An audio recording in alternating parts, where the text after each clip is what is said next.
पूरा दिल्ली एनसीआर प्रदूषण की मार झेल रहा है। प्रदूषण से रोकथाम की तमाम कोशिशों के नाकाम होने के बाद दिल्ली सरकार ने प्राइवेट ऑफिसेज को 50% ऑन साइट वर्क फोर्स के साथ काम करने की सलाह दी है, यानी कि 50% कर्मचारियों को वर्क फ्रॉम होम की सलाह दी गई है।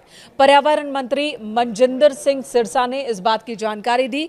उन्होंने कहा कि ग्रेप 3 के तहत ही दिल्ली सरकार प्रदूषण नियंत्रण उपायों को सक्रिय रूप से लागू कर रही है। सार्वजनिक स्वास्थ्य और वायु गुणवत्ता की रक्षा के प्रयासों को तेज किया गया है।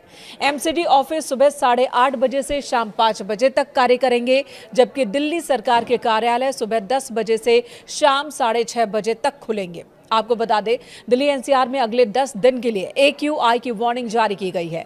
केंद्रीय पृथ्वी विज्ञान मंत्रालय के तहत आने वाली फोरकास्टिंग बॉडी ने कहा कि अगले 10 दिनों तक एयर क्वालिटी बहुत खराब कैटेगरी में ही रहने वाली है, इसमें कोई सुधार नहीं होने वाला। जिसके बाद डिसीजन सपोर्ट सिस्टम यानी कि DSS के मुताबिक दिल्ली के PM 2.5 लेवल में अलग अलग पॉल्यूशन सोर्स की जानकारी मिली है।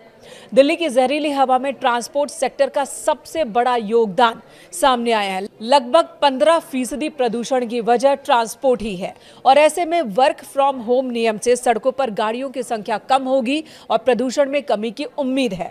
फिलहाल दिल्ली में ग्रेप 3 लागू है। दिल्ली सरकार ने प्रदूषण पर रोक लगाने के लिए 11 नवंबर को लागू किया था ग्रेप 3, लेकिन इससे कोई फायदा नहीं हुआ।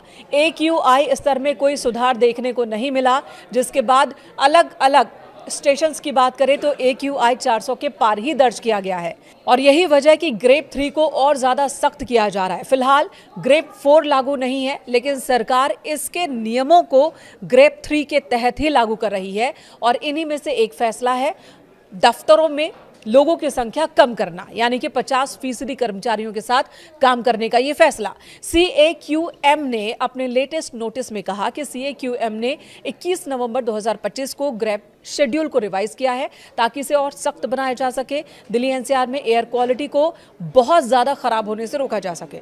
सुप्रीम कोर्ट के प्रपोजल को मंजूरी देने के बाद यह फैसला लागू किया गया है, और इसके तहत गैर जरूरी निर्माण कार्यों पर रोक लगाई गई है। खुदाई और BS4 वाहनों पर पहले से ही प्रतिबंध है। नियमों को और सख्त किया जा रहा है। ऑफिसेज को भी ये कहा गया कि चाहे वो प्राइवेट हो या सरकारी दफ्तर, वहां 50% वर्कफोर्स के साथ ही काम करें।